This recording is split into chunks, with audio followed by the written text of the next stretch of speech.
ছাত্ৰ ছাত্ৰীসকল তোমালোকক মোৰ চেনেললৈ স্বাগতম জনাইছোঁ।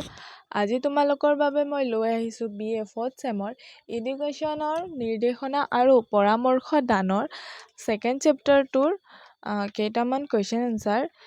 ইয়াৰ আধাখিনি কুৱেশ্যন এনচাৰ পাৰ্ট 1ত বনোৱা হৈছে, বাকীখিনি আজি তোমালোকৰ বাবে মই লৈ আহিছোঁ। প্ৰথম প্ৰশ্নটো হৈছে সামাজিক পৰামৰ্শ দান কি? এনচাৰটো হ'ল পৰামৰ্শ দান অধ্যয়নৰ আন এক বিষয়বস্তু হ'ল সামাজিক পৰামৰ্শ দান। মানুহ সামাজিক প্ৰাণী আৰু সমাজক বাদ দি কোনো মানুহ অকলশৰীয়াকৈ থাকিব নোৱাৰে। সমাজ জীৱনত বিভিন্ন ব্যক্তিৰ লগত সম্বন্ধ স্থাপন কৰি নিজকে সমাযোজিত কৰাটো প্ৰতিজন মানুহৰে সামাজিক দায়িত্ব। সামাজিক পৰামৰ্শ দান কাৰ্যৰ যোগেদি ব্যক্তিৰ চিন্তাধাৰা ব্যাপক কৰাৰ চেষ্টা কৰা হয় আৰু যিকোনো পৰিস্থিতিতে যিকোনো মানুহৰ লগত নিজকে সমযোজিত কৰাৰ বাবে উপায় আগবঢ়োৱা হয়। 6 নম্বৰ কুৱেশ্যনটো হৈছে পৰামৰ্শ দানৰ উৎপাদান কেইটা আৰু কি কি? এনচাৰটো হ'ল পৰামৰ্শ দানৰ উৎপাদন তিনিটা হ'ল পৰামৰ্শ দানকাৰী, পৰামৰ্শ গ্ৰহণকাৰী আৰু পৰামৰ্শ দানৰ পৰিৱেশ। 7 নম্বৰ কুৱেশ্যনটো হৈছে নিৰ্দেশনা আৰু পৰামৰ্শ দানৰ মাজত বৈসাদৃশ্যসমূহ লিখা।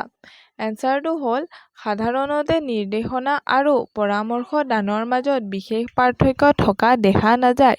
দুয়োটা শব্দ প্ৰায় একে অৰ্থতে প্ৰয়োগ হয়, কিন্তু সূক্ষ্ম বিবেচনাৰে চাবলৈ গ'লে এই দুয়োটা অধ্যয়নৰ বিষয়ৰ মাজত পাৰ্থক্য থকা দেখিবলৈ পোৱা যায়। এই দুয়োটা অধ্যয়নৰ বিষয়ৰ মাজত থকা কেতবোৰ পাৰ্থক্যৰ লগত উল্লেখ কৰা হ'ল। প্ৰথমটো হৈছে নিৰ্দেশনা হ'ল এক সৰ্বাত্মক প্ৰক্ৰিয়া, আনহাতে পৰামৰ্শ দান এক এৰিব নোৱাৰা অংশ। 2 নম্বৰ পইণ্টটো হৈছে নিৰ্দেশনা একক বা সমূহীয়া আকাৰৰ হয়, আনহাতে পৰামৰ্শ দান এটা সময়ত এজন ব্যক্তিকহে প্ৰদান কৰা হয়। 3 নম্বৰ পইণ্টটো হৈছে নিৰ্দেশনা প্ৰদানৰ বাবে কোনো প্ৰাক-সেৱনকালীন প্ৰশিক্ষণৰ প্ৰয়োজন নহয়, আনহাতে পৰামৰ্শ প্ৰদান কৰিবৰ বাবে প্ৰাক-সেৱাকালীন প্ৰশিক্ষণৰ বাধ্যতামূলক। 4 নম্বৰ পইণ্টটো হৈছে আলোচনী, কিতাপ আৰু যোগাযোগৰ জৰিয়তে নিৰ্দেশনা প্ৰদান কৰিব পৰা যায়, আনহাতে পৰামৰ্শ দান কৰিবৰ বাবে উমৈহতীয়া পাৰস্পৰিক সম্বন্ধৰ অতি প্ৰয়োজন। 5 নম্বৰ পইণ্টটো হৈছে নিৰ্দেশনা সকলো ব্যক্তিকে প্ৰদান কৰিব পাৰি, আনহাতে বিশেষ সমস্যা থকা ব্যক্তিকহে পৰামৰ্শ দান কৰিব পাৰি।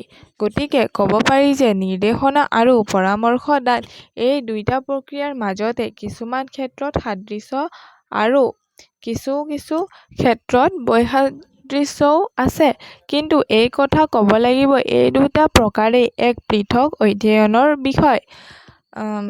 8 নম্বৰ কুৱেশ্যনটো হৈছে পৰামৰ্শ দানৰ পৰিসৰৰ বিষয়ে লিখা। এনচাৰটো হ'ল বৰ্তমান সময়ৰ জটিল আৰ্থ-সামাজিক পৰিস্থিতিৰ প্ৰেক্ষাপটত পৰামৰ্শ দান কাৰ্যৰ পৰিসৰ বৃদ্ধি পাই আহিছে। পৰামৰ্শ দান কাৰ্যৰ যোগেদি এজন ব্যক্তিৰ সকলো ধৰণৰ সমস্যা সমাধান কৰিব পৰা যায়। তলত পৰামৰ্শ দানৰ পৰিসৰৰ বিভিন্ন দিশবোৰ আলোচনা কৰা হ'ল। প্ৰথমটো হৈছে শিক্ষা। শিক্ষাৰ ক্ষেত্ৰত আগবঢ়োৱা পৰামৰ্শ দানক শৈক্ষিক পৰামৰ্শ দান স্বৰূপেও জনা যায় আৰু এই 1914 চনত ট্ৰুমান কেলিয়ে প্ৰথমে প্ৰয়োগ কৰিছিল। শিক্ষা অনুষ্ঠানত সুস্থ সমাযোজনৰ বাবে তথা নিজৰ শাৰীৰিক, মানসিক, বৌদ্ধিক, আৱেগিক আদি দিশৰ বিকাশৰ বাবে শিক্ষা ব্যৱস্থাত পৰামৰ্শ দান প্ৰয়োজনীয়। আকৌ নিজৰ দক্ষতাৰ সম্পূৰ্ণ বিকাশৰ বাবে উপযুক্ত শিক্ষা অনুষ্ঠান বাছনিৰ বাবে নিজ দক্ষতা অনুসৰি আগুৱাই যোৱাৰ ক্ষেত্ৰতো পৰামৰ্শ দানে কাৰ্য সম্পাদন কৰে। শৈক্ষিক পৰামৰ্শ দানে ছাত্ৰ-ছাত্ৰীৰ শৈক্ষিক সুবিধাৰ জ্ঞানৰ পৰিসৰ বৃদ্ধি কৰি তোলে। তাৰ পিছৰ পইণ্টটো হৈছে ব্যক্তিগত সহায়। ব্যক্তিগত সহায়ৰ ক্ষেত্ৰ হ'ল পৰামৰ্শ দানৰ এক গুৰুত্বপূৰ্ণ ক্ষেত্ৰ। গৃহ আৰু শিক্ষা অনুষ্ঠানত ছাত্ৰ-ছাত্ৰীসকলে বিভিন্ন সমস্যাৰ সন্মুখীন হয়। পৰিয়ালৰ সদস্যসকলৰ লগত আন্তৰিকতাহীন সম্বন্ধ, অভিভাৱক বা পিতৃ-মাতৃৰ নেতিবাচক মনোভাৱ আদিৰ বাবেও ছাত্ৰ-ছাত্ৰী হতাশা ভোগে আৰু সমাযোজিত হয়। ইয়াৰ উপৰিও কৈশোৰ কালছোৱাত কিশোৰ-কিশোৰী অধিকভাৱে ব্যক্তিগত সমস্যাত ভুগে। বিপৰীত লিংগৰ লগত উপযুক্তভাৱে সমাযোজিত হ'ব নোৱাৰা, শিক্ষাৰ ক্ষেত্ৰত দক্ষতা অনুসৰি পাৰদৰ্শিতা দেখুৱাব নোৱাৰা, অসুখী পৰিয়াল, আৰ্থিক সমস্যা আদিৰ বাবে কিশোৰ-কিশোৰীসকল হতাশাত ভুগে আৰু বেয়া পথে আগুৱাই যায়। এই ক্ষেত্ৰত পৰামৰ্শদান কাৰ্যই সমাজৰ বিভিন্ন বয়সৰ ব্যক্তিক সহায় কৰে।